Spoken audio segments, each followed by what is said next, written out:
Autumn always had a way of dressing the world in nostalgia-burnt oranges, clinging to trees like fading memories, golden leaves drifting gently down the sidewalks of Maplebrook, and the crisp air filled with the scent of cinnamon and wood smoke. For Ava Sullivan, it was the season of beginnings and endings. She stood in front of Harvest Grounds, the cozy neighborhood coffee shop that doubled as her second home.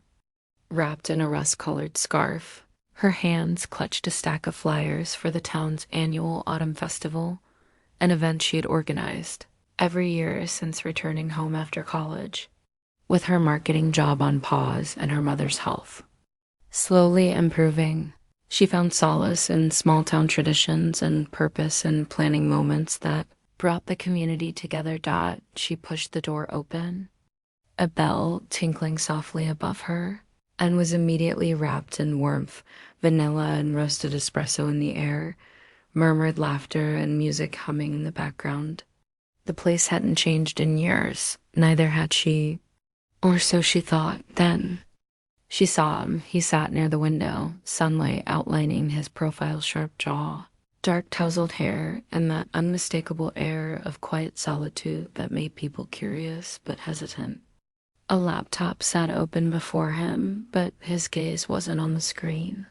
He was staring out at the world like he wasn't really part of it.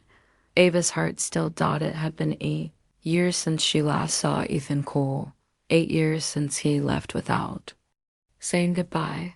Not a letter, not a text, just gone.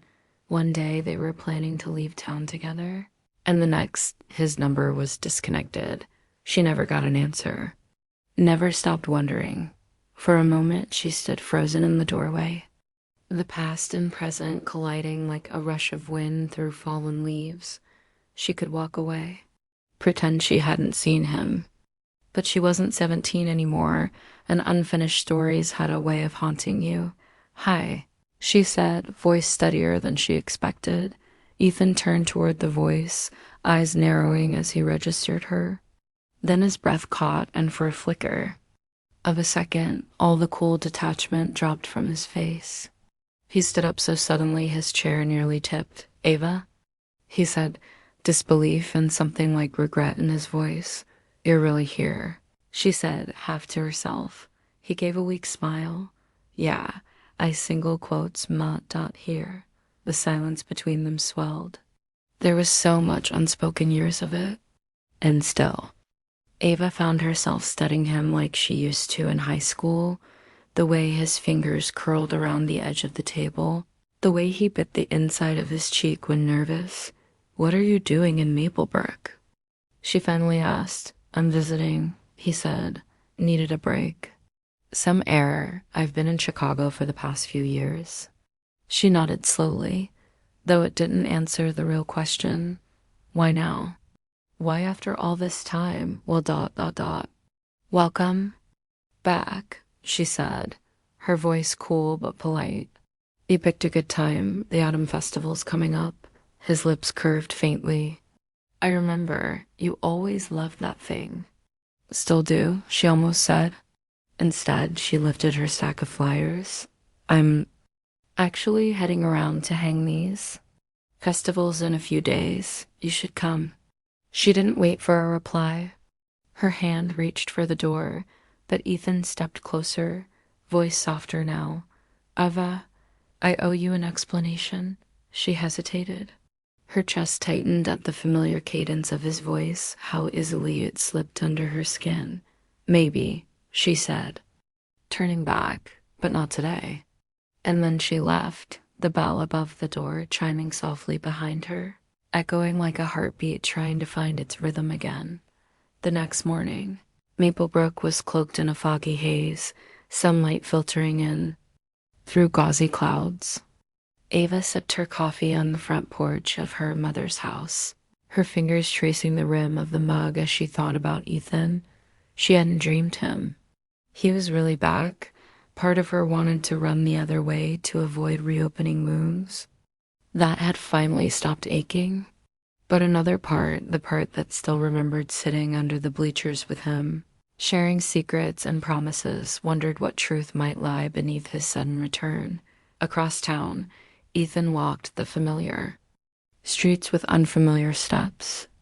Everything looked the same, the shops, the diner, the worn bricks of the old library, but he felt like a ghost walking through a memory.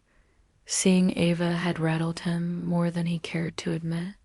She looked beautiful, strong, like someone who had built herself back up from ashes he helped create, and he wasn't sure if he deserved to stand in front of that version of her, but he had come back for a reason. Regret was a bitter companion, and it had followed him for 8 years.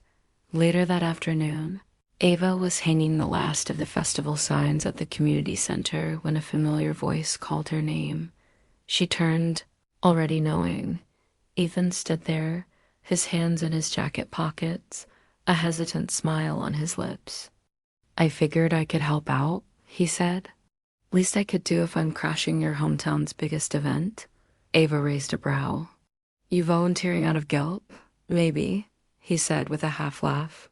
"But also because I want to, and because it gives me a chance to talk to you again." She eyed him for a long moment, her heart cautious but not cold. "All right," she said. "You can help me with the lanterns, but I'm not promising anything more than manual labor." "Fair enough," he said, and for the first time since they had seen each other again, the tension softened to something warmer. They worked side by side that evening, stringing lights along the wooden beams of the town square, their conversations clipped but civil. Ava found herself laughing just once when Ethan tripped over a tangled cord and muttered a curse under his breath. It wasn't forgiveness, but it was a beginning. And under the amber glow of the lanterns, with the scent of cinnamon in the air and the sound of distant laughter echoing through Maplebrook, Ava realized something she hadn't expected. Her story with Ethan might not be over after all. The town of Willow Creek had a heartbeat of its own, quiet, steady, and full of whispered stories told through rustling leaves and cobblestone streets. It was the kind of place people either ran away from or spent their lives coming back to. For Emma Clark, it was a town she never meant to stay in for long. But life had a way of rerouting even the most determined hearts. Emma stood behind the counter of Brew and Bloom, the cozy little cafe her grandmother had started decades ago. It smelled of cinnamon rolls, fresh coffee, and nostalgia. With her auburn hair tied up in a messy bun and flour dusting her apron, Emma looked every bit like the kind of woman who belonged in a small-town bakery, but that wasn't her plan. She had dreams of publishing her own novels, living in a big city loft, and traveling across Europe with nothing but a notebook and a pen. But after her grandmother's passing, the cafe had become both her inheritance and her anchor.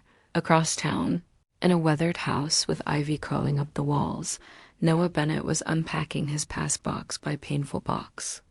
A former travel photojournalist, with a reputation for chasing storms and disappearing into jungles, Noah had returned to Willow Creek for the first time in 10 years. The house belonged to his late father, a man Noah hadn't spoken to in years, and now it was his to sort through, clean up, or sell off. But the memories buried within those walls were heavier than any suitcase he had carried across continents. Two might never have met, if not for a sudden downpour that drenched the town one Tuesday afternoon. Emma had stepped outside to bring in the flower pots before the storm hit when the skies opened without warning. Rain pelted down, soaking her dress and plastering her hair to her face. She darted back toward the cafe, her arms full of drenched daisies, just as Noah rounded the corner with a duffel bag slung over his shoulder and a camera tucked under his coat. They collided, hard enough to knock the flowers to the ground and caused the camera to jolt from Noah's grip. "I'm so sorry," Emma gasped, bending to gather the fallen blooms. Noah blinked water from his eyes. "No harm done. My fault. Wasn't watching where I was going." He bent to help, their hands brushing over the stems. For a brief second, Time seemed to still, not from the impact, but from the moment their eyes met. Hers were warm and golden, like the last light of day. His were stormy and tired, like he carried thunder in his chest. "You're new here," she said, straightening. "Kind of," he replied. "Just came back." "To do what?" she asked curiously. His smile was faint, like it had forgotten how to be full. "Figure things out, I guess." Emma nodded, her gaze lingering on him. "Well, you've officially been initiated. No one survives a Willow Creek storm dry." Noah looked up at the drenched sky and then back at her. "Guess not." A crack of thunder made them both flinch. "You should come inside," she offered. "It's warm and dry. I'll make you a coffee on the house." He hesitated, looking like a man who'd spent too long on the outside of things. But then he nodded, following her through the door. Inside, the cafe was a soft hum of conversation, clinking mugs, and a jazz tune playing gently from an old speaker. Emma handed him a towel and disappeared behind the counter. Moments later, she placed a mug of coffee in front of him with the cinnamon roll still warm from the oven. "Thank you," he said, wrapping his hands around the cup like he hadn't felt warmth in a while. "Emma," she offered with a kind smile. "I own this place, Noah," he replied. "I don't own much of anything these days." His words were simple, but something about them echoed loneliness. "Well, you've got a coffee," she said gently, "and a cinnamon roll, and sometimes that's more than enough to start with." He looked up at her then, really looked, and something about the way she stood, soaked yet unfazed, offering him kindness without question, cracked something open inside him. In that moment, Noah Bennett didn't know that this rainy encounter would mark the beginning of a story he never planned to write. And Emma Clark didn't know that the man who walked in from the storm would someday walk out without warning, leaving behind a love too deep to forget. But fate, as always, was already writing the next chapter. The rain stopped sometime in the late afternoon, but inside Brew and Bloom, something lingered, something softer than storm clouds and deeper than a passing chill. It was the unmistakable presence of two souls crossing paths at just the right time. Even if neither of them understood it yet, Noah Bennett sat quietly in the corner by the window, watching the raindrops slide down the glass like they were trying to hold on. He hadn't planned on staying this long. He rarely stayed anywhere long. But something about this place, this girl, made it hard to stand up and walk out.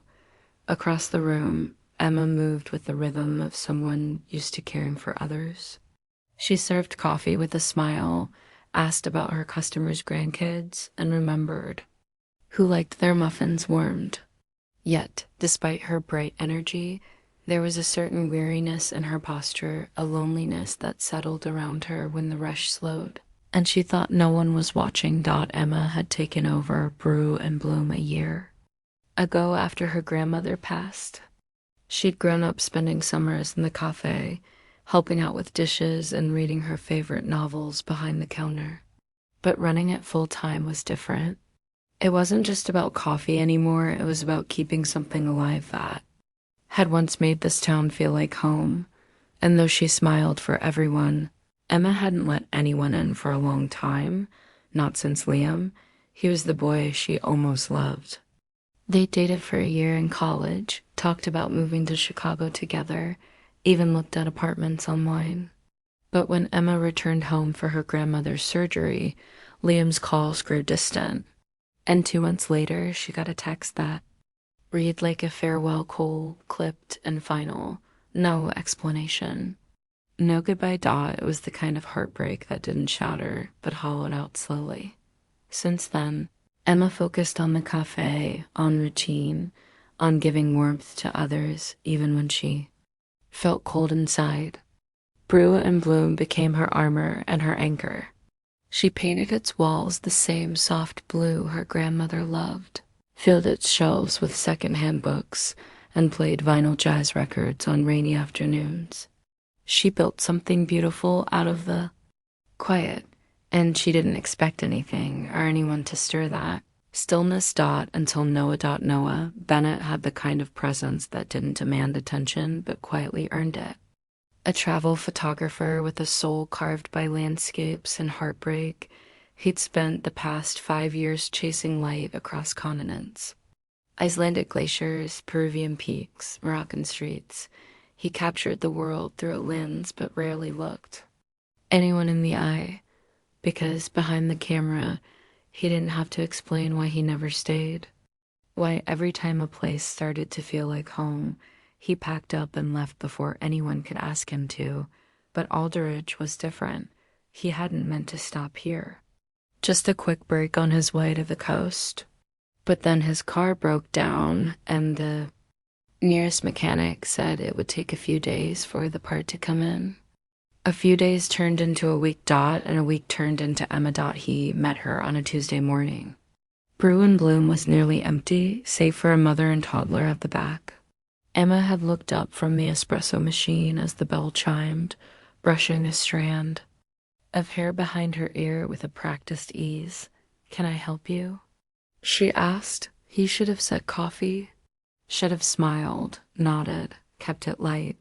But instead, he said, "You have the same eyes as someone I used to sketch." Emma blinked, caught off guard. "Is that a line?" He chuckled, the sound low and sincere. "No, just a strange truth." She raised an eyebrow. "Sketching strangers?" "No," he replied, stepping forward. "Sketching someone I once tried to forget." It wasn't flirting. It was something closer to confession. That was how it started. Over the next few days, Noah returned to the cafe, at first for the coffee, then for the conversations. Emma was guarded but warm. She didn't ask too many questions, and he didn't volunteer too much, but there was comfort in the silence between them. A strange, familiar rhythm in the way she'd refill his mug without asking, in the way he'd leave his camera on the table, lens turned toward the window, almost as if afraid to point it at her directly. They were both used to people leaving. But for a brief moment, neither of them did. The town of Aldridge, a character of its own. Aldridge was more than just a backdrop. It was a memory Emma couldn't leave, and a curiosity Noah couldn't ignore. There was the old clock tower that never kept perfect time. The corner bookstore run by Mrs. Fern, who read mystery novels on slow days and gave unsolicited relationship advice to everyone under 40. The faded movie theater that played black and white classics every Thursday night. And the willow tree by the riverbank, where Emma's parents had carved their initials decades ago. Everyone knew Emma here. And they watched curiously as she slowly started to smile again in Noah's presence, but they didn't know his story. What Emma didn't see yet was the guilt Noah carried, about the brother he'd lost in a hiking accident, about the way he blamed himself for not being there, about how he'd left home shortly after and never looked back. Since then, every photograph he took felt like both penance and escape, and though he had no plans to stay in Aldridge, every day he spent there made leaving harder, because Emma wasn't just kind. She was still, in the way the world rarely was for him, still in the way he didn't know how to be. One rainy evening, Emma locked up the cafe and found Noah sitting by the window, sketching. She tilted her head. "You draw too?" "Not well," he said, holding up a small notebook. "But sometimes the camera feels too far away." She walked over and looked at the sketch. It was her.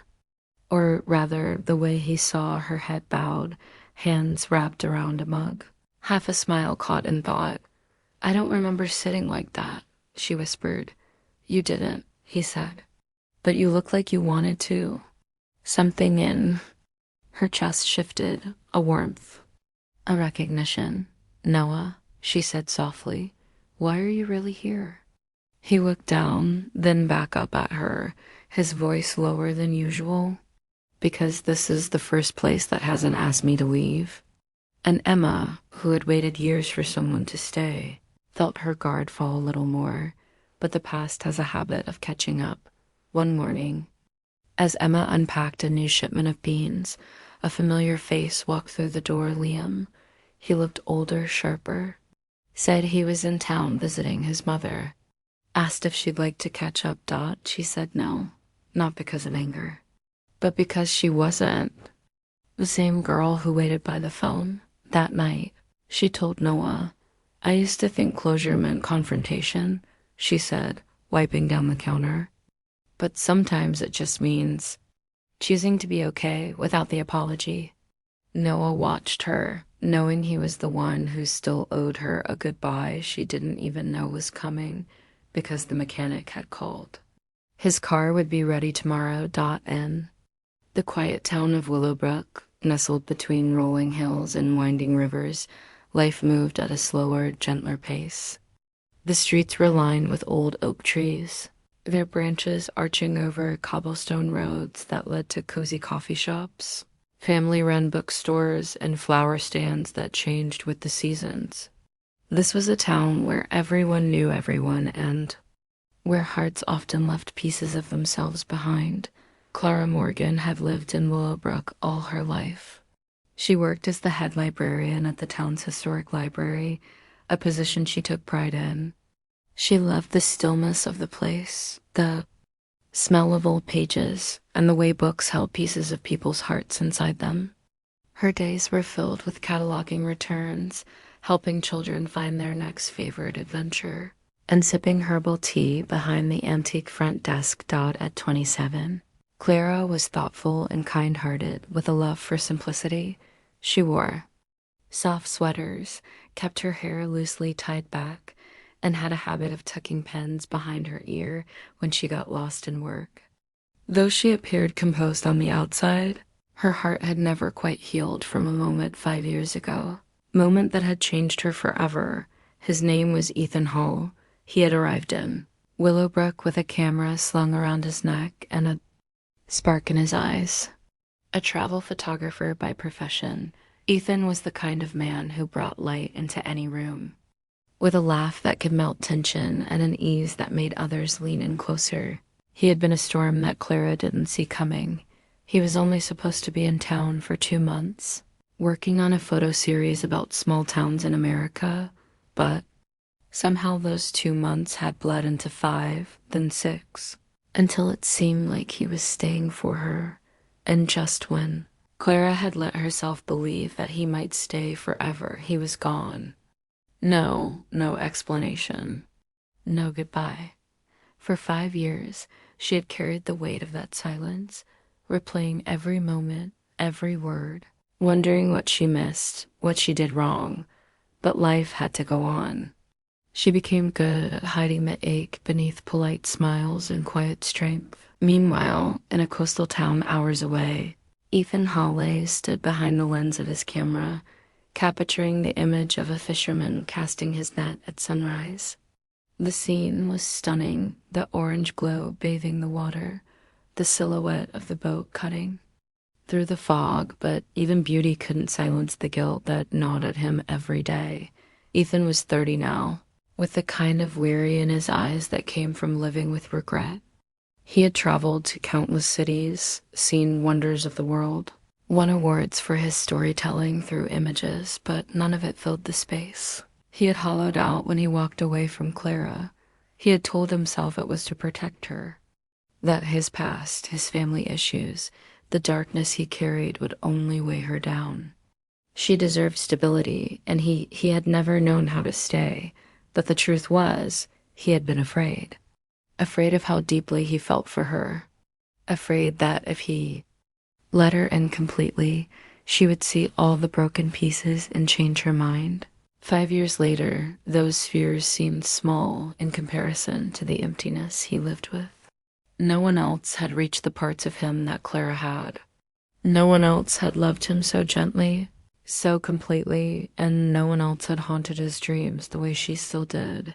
Back in Willowbrook, Clara's life was as routine as ever. She took morning walks with her coffee, stopping at Mrs. Ellis's flower cart to admire the fresh peonies. She volunteered at the local art center on weekends and hosted poetry readings once a month at the library. Despite the quiet ache that lingered, Clara had created a life of meaning. She had friends who cared, a community that supported her, and a peace she had fought to earn. But she hadn't let anyone, and not really. She had dated once or twice, encouraged by her best friend Lena, but nothing stuck. No one matched the way Ethan had made her feel. No one had understood the way she saw the world, and maybe a part of her didn't want them to. But the world, it seemed, had other plans. It began with a flyer. One day, Clara walked into the library and found it tacked to the community board near the entrance. A photography exhibit was coming to Willowbrook's Small Town Gallery, a traveling collection titled Echoes of Ordinary Beauty. She paused. The name Ethan Hawley was printed at the bottom in clean, minimalist font. Her breath caught. It was like seeing a ghost.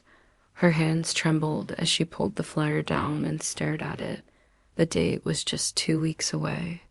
The gallery, just across from the town square. He was coming back. After 5 years, she didn't know whether to scream, cry, or rip the paper in half. Over the next few days, the town buzzed with excitement. The newspaper published a short feature on the upcoming exhibit, calling Ethan Hawley a celebrated artist returning to his roots. People remembered him. Of course, they remembered the charming photographer with the kind smile and the captivating stories. But for Clara, the excitement was a storm of dread and unresolved questions. She hadn't told anyone the truth about what had happened, not even Lena. People just assumed the relationship had fizzled, and she let them.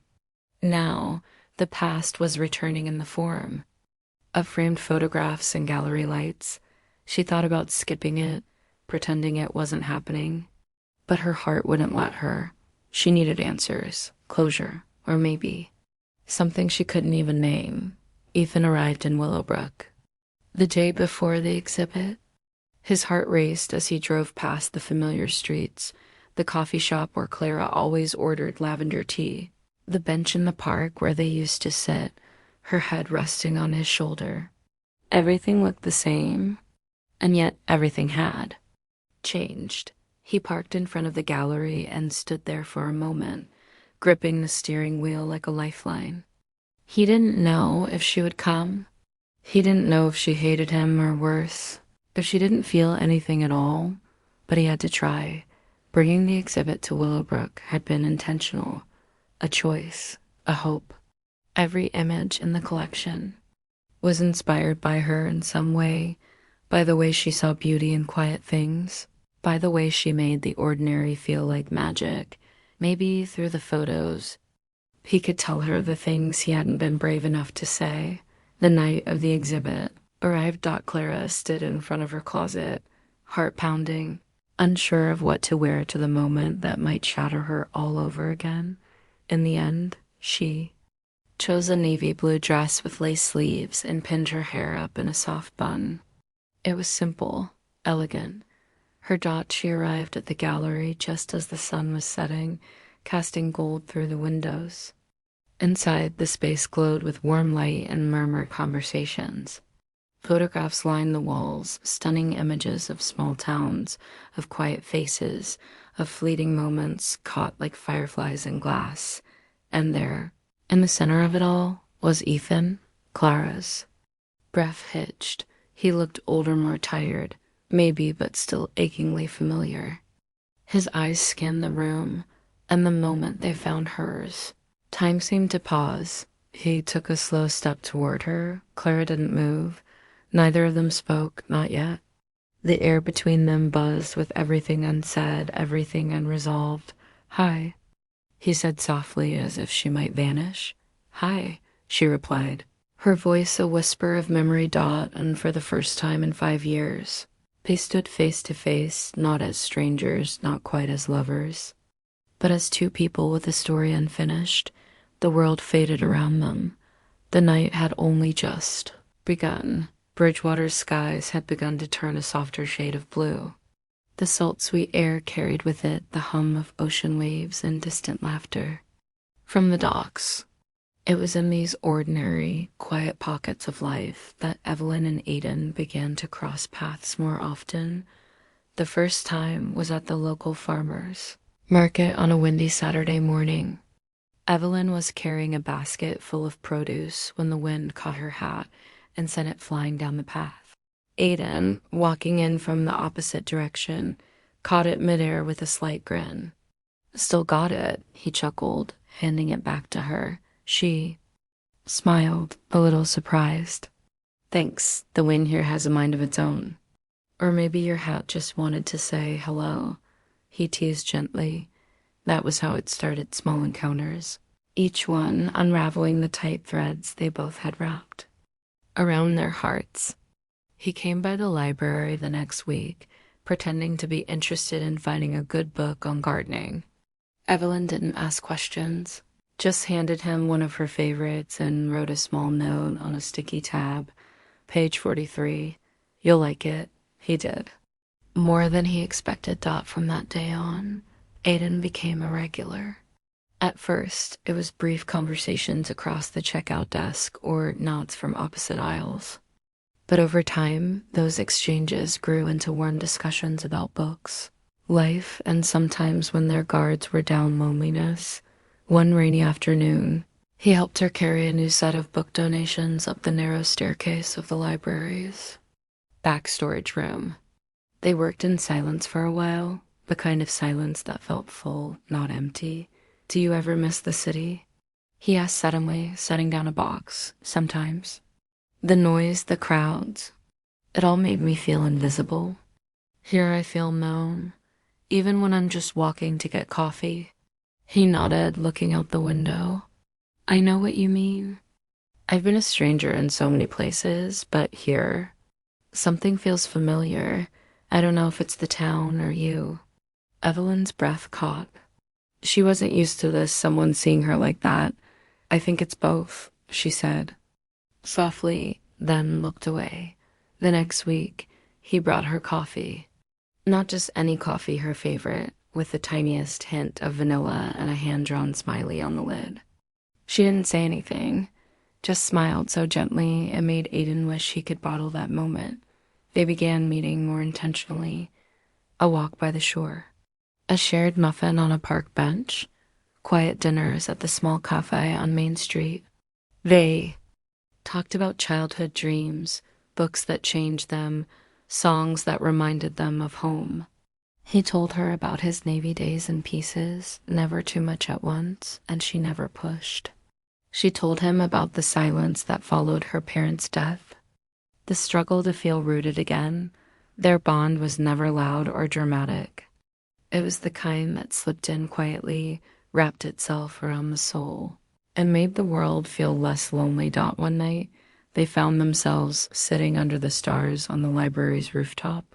The town had fallen asleep, and the sound of the waves in the distance created a rhythm that felt like belonging.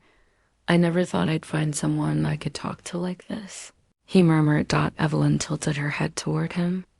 "Me neither, but it feels good, doesn't it?" He turned to her, eyes searching hers. "Yeah, it really does." And just for a second, in the hush between heartbeats, it felt like they could lean in. Like maybe the pain they carried could finally be softened by someone else's presence. But they didn't, not yet. Something unspoken still hovered in the air. Still, they both left that night knowing something had shifted. The emotional walls were no longer as high. They had begun to crack, not with force, but with kindness. Trust was growing between them, word by word, look by look. What neither of them said out loud, but both secretly feared, was this: what happens when someone finally matters again, and then leaves? It was the kind of morning where everything felt off. The sky hung low, a dull gray pressing over Bridgewater, like a curtain waiting to fall. Evelyn sat at her usual spot in the library's reading nook, staring blankly at the same paragraph for over 10 minutes. Something had shifted in Aidan. For the past few days, He hadn't shown up.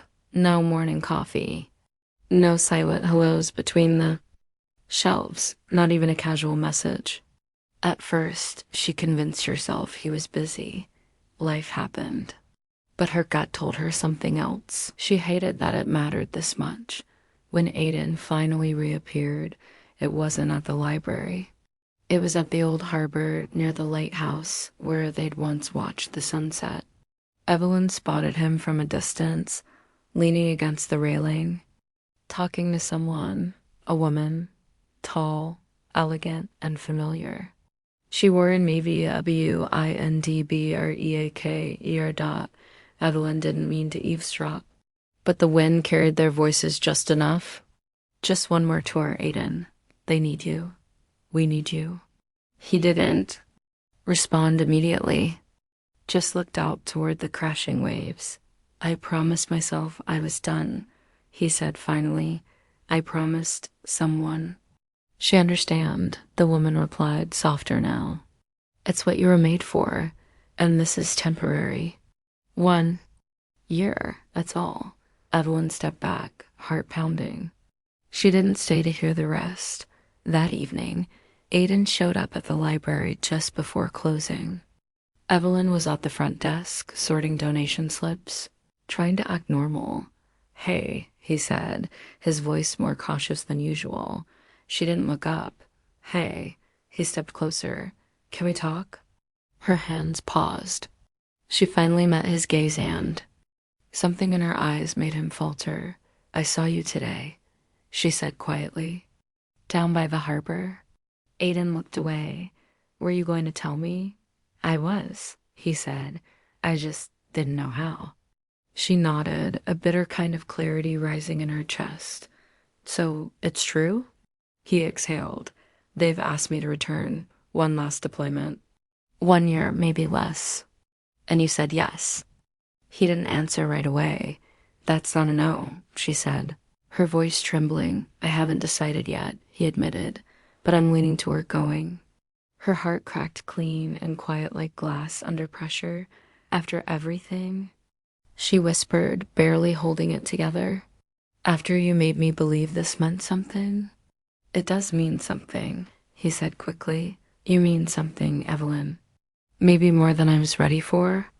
Then stay. He froze. Her voice broke. Stay. Don't leave me wondering if I was just another peaceful stop before you ran again. It's not like that. Then what is it, Aiden? Because from where I'm standing, you're doing the same thing you did years ago. You're choosing the sea over someone who cares. He looked torn, genuinely torn. But she could see it in his eyes. He had already made up his mind. She stepped back. I won't beg you to stay.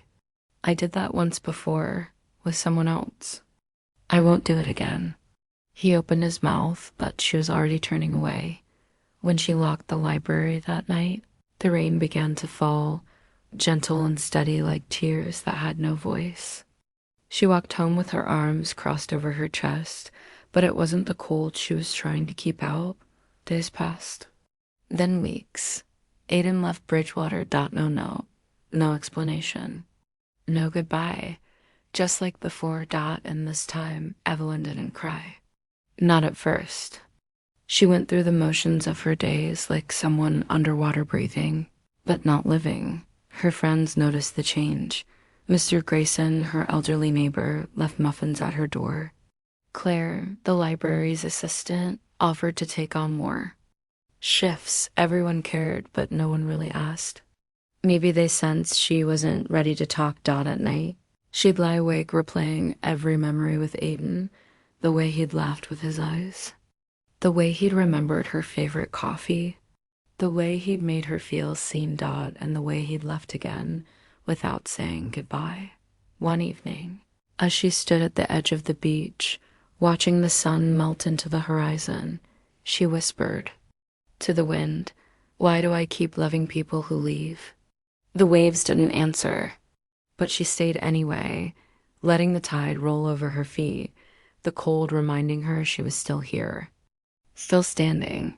The day the past came knocking, it wasn't with thunder or chaos, but with a soft envelope tucked into Evelyn's mailbox. She'd almost missed it while balancing a tote full of returned library books.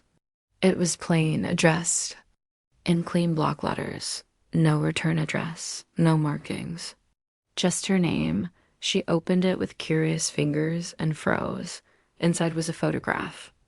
A picture of her and Aiden, taken during the Bridgewater Lighthouse Festival just weeks ago. They were both laughing, Evelyn's eyes crinkled at the corners. Aiden's head slightly tilted toward her, his hand resting gently near hers on the table. On the back, scribbled in rushed handwriting, were the words, "Are you sure you know who he really is?" That night, she didn't sleep. Aiden sensed it the moment he walked into the library the next morning. Evelyn's warm smile was absent, replaced by a guarded expression. She stood behind the front desk, stacking returned books like armor. The air between them had shifted, cold and uncertain. "Evelyn," he asked softly, placing his hands on the counter. She didn't look up. "We need to talk." His heart fed DED. They sat in her office. A room once filled with cozy comfort, now heavy with tension. "I got something strange yesterday," she began, sliding the photograph across the desk. "Do you know anything about this?" Aiden stared at the picture, his jaw tightening. "I don't," he said, "but I can guess where it came from." Evelyn waited.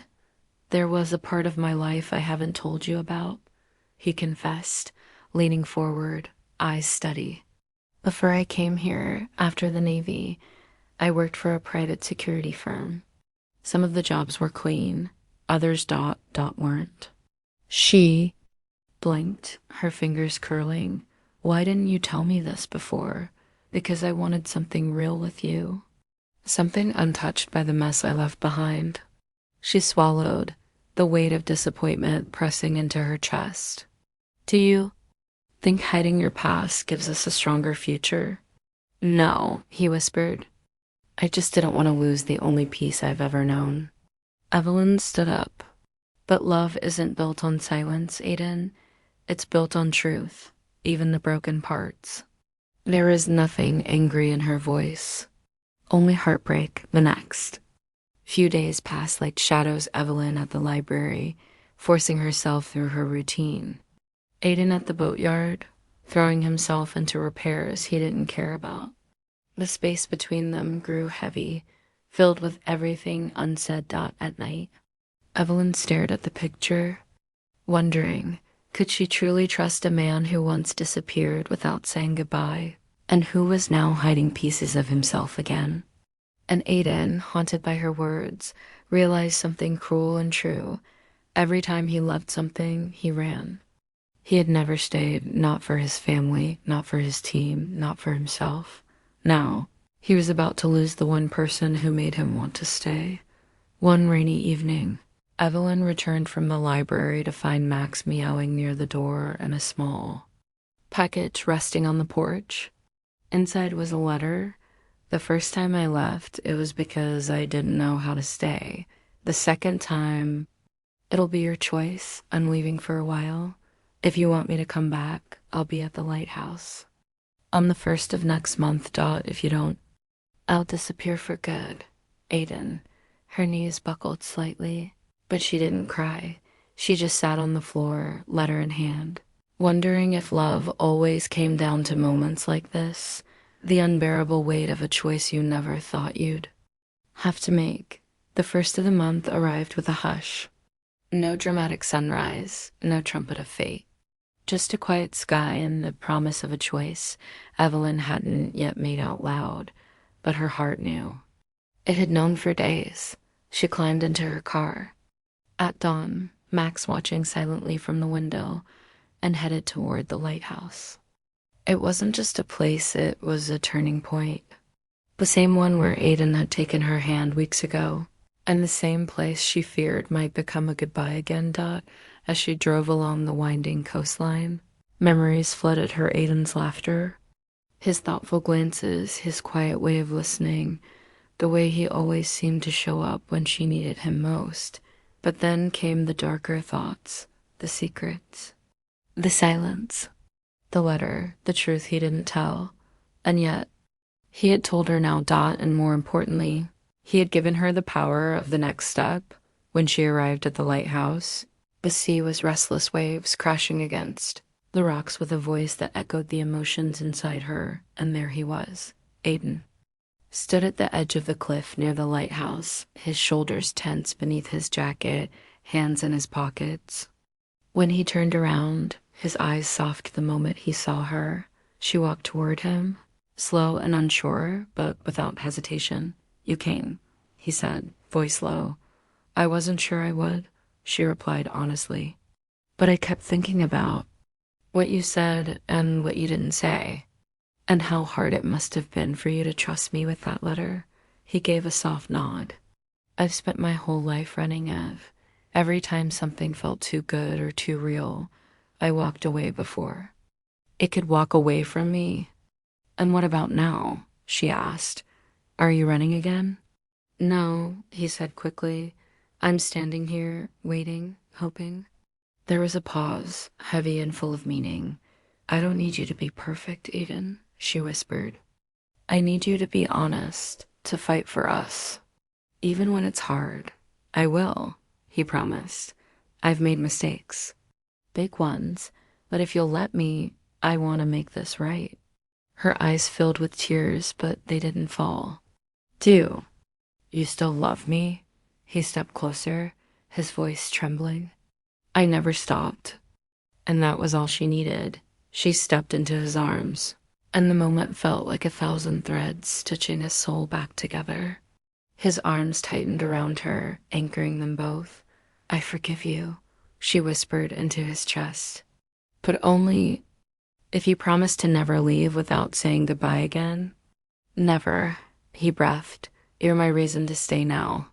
They stayed at the lighthouse until sunset, hands entwined, hearts no longer hiding. They really talked about his past, her fears, the pain, the hope, and the fragile beauty of starting over. The honesty between them now wasn't a weight, it was a bridge. Aiden wasn't perfect. He still had wounds. So did she.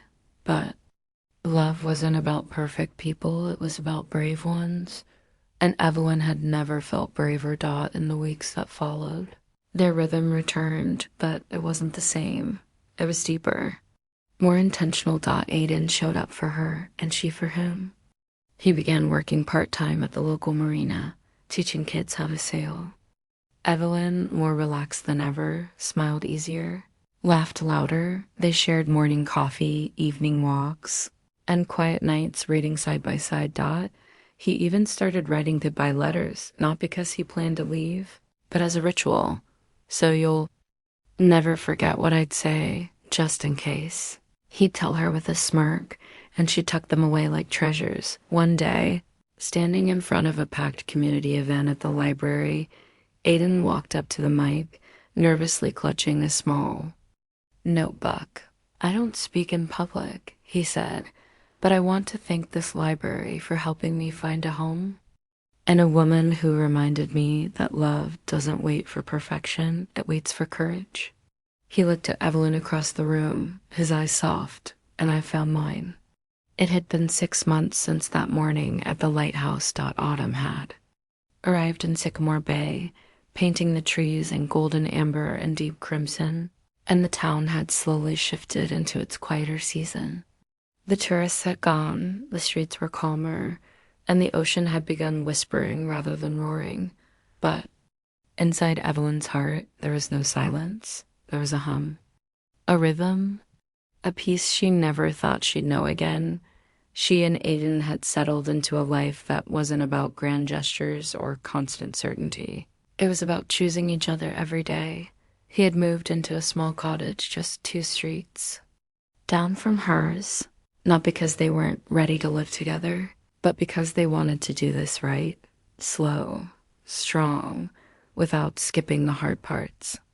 Evelyn still had Max to raise, and Aiden understood that some foundations couldn't be rushed. Every morning, he'd show up at her porch with 2 cups of coffee, one for her, one with just the right amount of cream for Max. He never missed a day. Some mornings they'd sit in silence, watching the sky lighten.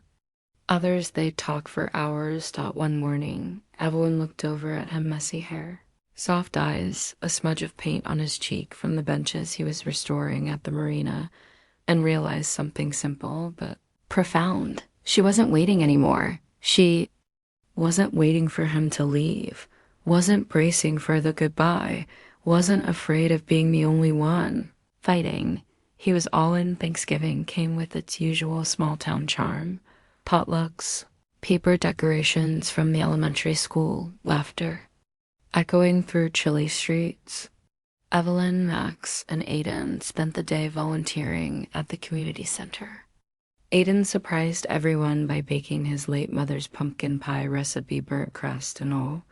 That night, after Max had fallen asleep with a smile on his face and whipped cream still on his nose, Evelyn and Aiden sat under the stars in her backyard. Aiden held her hand, gently tracing the lines of her palm.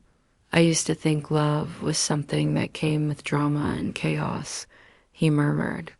But this quiet, steady thing with you, it's the most alive I've ever felt. She leaned her head on his shoulder. Because love doesn't need to be loud to be strong. He nodded. It just needs to stay. By December, Aiden began working full-time at the marina and teaching woodworking to local teens. He found joy in being part of the community, no longer an outsider, no longer a runner. And Evelyn? She'd never felt more like herself. She started writing again, poetry, letters, even short stories. Her words weren't about pain or loneliness anymore. They were about healing, about love, about second chances. Aiden became her greatest inspiration. One evening, he found a notebook on her desk. It had a title on the first page, written in her neat handwriting, "The Boy Who Forgot to Say Goodbye." He flipped through a few pages. Her words were raw, beautiful, full of grace. He smiled, eyes misting, and left her a note. "You didn't. Just forgive me. You helped me become someone worth staying for." On New Year's Eve, Sycamore Bay held its annual celebration at the beach bonfires. Blankets, laughter, and fireworks that painted the night sky in color. Evelyn and Aiden sat on a worn quilt near the water. Max curled between them. "I never liked fireworks much," Aiden said quietly. "Too loud?" she asked. "No," he replied. "Too temporary." She tilted her head, curious. "But this?" He motioned to her hand in his, to Max sleeping peacefully. "This is what lasts," as she smiled. "You're not afraid anymore." He shook his head. "Because this time I have something worth staying for, and I'm not letting it go." Then, as the sky lit up in reds and golds, he pulled out a tiny velvet box. Evelyn stared at it, stunned, as he opened it to reveal a simple silver ring, delicate and quietly beautiful, like everything about their love story. "I'm not asking for forever all at once," he said, his voice shaking. "I'm asking for today, and then tomorrow, and every day after that, one at a time with you. Will you walk through this life with me?" Tears brimmed in her eyes as she whispered, "Yes, 1,000 times, yes." They didn't rush the wedding. They didn't need to, because the truth was, they were already building their life morning coffees, shared stories, late-night talks, and a promise whispered not in grand speeches, but in small moments, moments like him brushing the snow off. Her car before she even woke up. Her warming his gloves in the dryer before his early shifts. Max running into Aiden's arms after school. Like he'd always belonged there. It wasn't perfect, but it was real and steady. And home. And maybe that's how love grows best. Not in the loudest places, but in the quiet return of someone who once left. Not because he didn't care, but because he didn't know how to stay. Until she taught him. He left without saying goodbye. Once, but this time, he came back and never stopped saying, "I'm here."